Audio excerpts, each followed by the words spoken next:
बालाघाट में मैकेनिक नगर को हटाने की नगर पालिका की कार्रवाई अब राजनीतिक मुद्दा बनती जा रही है। अतिक्रमण हटाने के लिए नोटिस जारी होने के बाद बालाघाट विधायक अनुभा मुजारे और वार्ड क्रमांक 2 के पार्षद कारो लिल्हारे ने मौके का निरीक्षण कर नगर पालिका की कार्रवाई पर सवाल उठाए हैं। जनप्रतिनिधियों ने इसे गरीबों की रोजी रोटी पर हमला बताते हुए आंदोलन की चेतावनी दी है। जयस्तंभ चौक के समीप स्थित मैकेनिक नगर में बुधवार को उस समय हलचल बढ़ गई जब बालाघाट विधायक अनुभा मुजारे और वार्ड पार्षद कारो लिल्हारे ने क्षेत्र का निरीक्षण किया। निरीक्षण के बाद आयोजित पत्रकार वार्ता में विधायक ने कहा कि वर्ष 2019 में तत्कालीन प्रशासन ने शहर के सौंदर्यीकरण के तहत मैकेनिकों को विभिन्न स्थानों से हटाकर इसी भूमि पर पुनर्वासित किया था। ऐसे में अब उसी जगह को अतिक्रमण बताकर नोटिस जारी करना प्रशासनिक निर्णयों का विरोधाभास है। विधायक अनुभा मुजारे ने आरोप लगा कि प्रशासन गरीब और छोटे व्यापारियों पर कार्रवाई कर रहा है, जबकि शहर में बड़े और प्रभावशाली लोगों द्वारा किए गए अतिक्रमणों पर कोई कार्रवाई नहीं की जा रही। उन्होंने कहा कि मैकेनिक नगर से करीब 80 से 90 परिवारों की आजीविका जुड़ी हुई है और बरसात के ठीक पहले उन्हें हटाने का फैसला मानवीय दृष्टि से भी उचित नहीं है। देखिए, बहुत दुर्भाग्यपूर्ण बात है कि बड़े बड़े लोग जो अतिक्रमण करते हैं, जो शासकीय भूमि पे जिनका कब्जा रहता है, उनको हटाने में, उनके अतिक्रमण को तोड़ने में कभी भी मैंने देखा है कि प्रशासन कभी भी उत्सुकता नहीं दिखाता या प्रशासन उतना सक्रिय नहीं होता जितना गरीबों को हटाने में लगा रहता है। ये बिल्कुल फैक्ट बात है, इसमें बिल्कुल कहीं भी मैं किसी बात पे अपने पीछे नहीं हटती हूँ।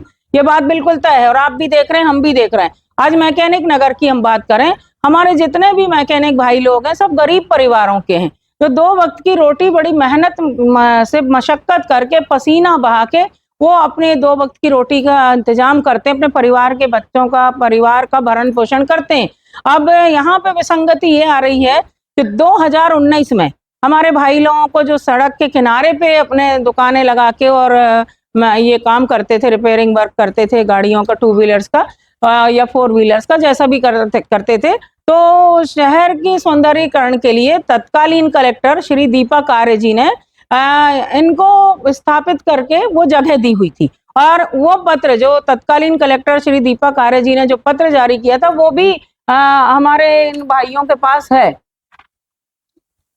ये देखिए, अब ये तत्कालीन कलेक्टर दीपक आर्य जी का ये जो पत्र है, ये इस बात का सबूत है कि इनको एक सुनिश्चित जगह हमारे मैकेनिक भाइयों को दी गई थी।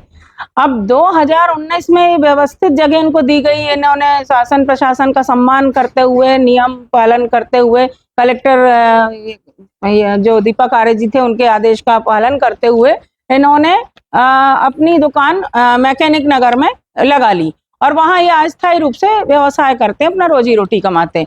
अब आज 2026 चल रहा है, मतलब 7 साल बाद अब नगर पालिका वाटर ट्रीटमेंट प्लांट के नाम पे इनको हटाने में लग गई। ये क्या बात हुई? आपने वाटर ट्रीटमेंट प्लान के लिए जब आपने प्लानिंग की थी जमीन की, तब आपको ये पता होना चाहिए था कि कुछ भूमि फॉरेस्ट की आ रही है। यहाँ भी वही कहानी है।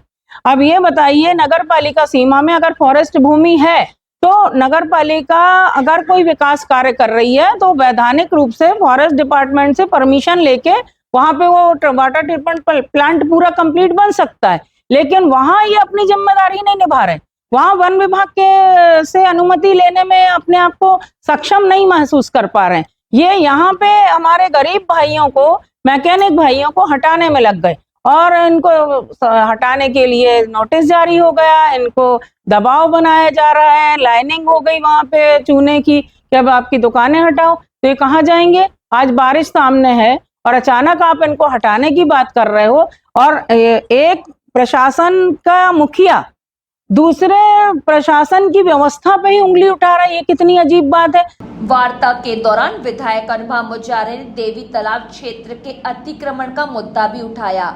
उनका कहना है कि राष्ट्रीय हरित अधिकरण यानी एनजीटी द्वारा नोटिस जारी किए जाने के बावजूद वहां कार्रवाई नहीं हो रही है। यदि प्रशासन वास्तव में अतिक्रमण हटाने को लेकर गंभीर है तो पहले बड़े अतिक्रमणों पर कार्रवाई करनी चाहिए। आप इतना ही अतिक्रमण की बात करते हैं तो बड़े बड़े लोगों ने जो अतिक्रमण किया हुआ है उसको हटाओ आप। अभी एनजीटी ने अंतिम नोटिस जारी किया जिला प्रशासन को देवी तालाब का के संबंध में। क्या कार्रवाई हो रही, क्या कर रहा है हमारा जिला प्रशासन? क्यों नहीं कार्रवाई हो रही और क्यों नहीं उस एनजीटी के आदेश का पालन हो रहा है? तो गरीबों को आप सताओ, उनको प्रताड़ित करो, उनकी रोजी रोटी छीनो। और जो जहाँ पे पावरफुल लोग हैं, मैं नाम किसी का नहीं लूंगी, आप लोग सब जानते हैं, तो जहाँ पावरफुल लोग हैं जिनकी पहुंच ऊपर तक है वो कुछ भी करें, उनको पूरी छूट है। ये कहाँ का न्याय है? तो मैं ये आपके माध्यम से, लोकतंत्र के चौथे स्तंभ हैं आप, आपको प्रणाम करती हूँ और आपके माध्यम से मैं आम जनता को बताना चाहती हूँ, जिला प्रशासन को बताना चाहती हूँ कि आप वैधानिक कार्रवाई करें लेकिन नियम अनुसार करें। किसी को भी बिना कारण बेरोजगार ना करें, रोजी रोटी उनकी ना छीनें। और अगर जबरदस्ती हमारे दुकानदार भाइयों को उजाड़ा गया, उनकी दुकानें हटाई गई, तो इसके खिलाफ हम आंदोलन करेंगे, अनशन पे बैठेंगे और नगर पालिका की मनमानी के खिलाफ आवाज उठाएंगे। वहीं वार्ड क्रमांक 2 के पार्षद कारो लिल्हारे ने कहा कि मैकेनिक नगर के व्यापारियों को सीवेज ट्रीटमेंट प्लांट यानी एसटीपी निर्माण के नाम पर हटाने की तैयारी की जा रही है। उन्होंने दावा किया कि इसी भूमि पर प्रशासन ने पूर्व में विधिवत पुनर्वास कराया था। ऐसे में वर्षों से यहाँ व्यवसाय कर रहे लोगों को उजाड़ना न्याय संगत नहीं है। पार्षद ने चेतावनी देते हुए कहा कि यदि व्यापारियों को जबरन हटाने का प्रयास किया गया तो जनप्रतिनिधि, व्यापारी और स्थानीय नागरिक मिलकर इसका विरोध करेंगे। उन्होंने कहा कि गरीबों की रोजी रोटी पर किसी भी प्रकार का हमला बर्दाश्त नहीं किया जाएगा और जरूरत पड़ने पर आंदोलन भी किया जाएगा।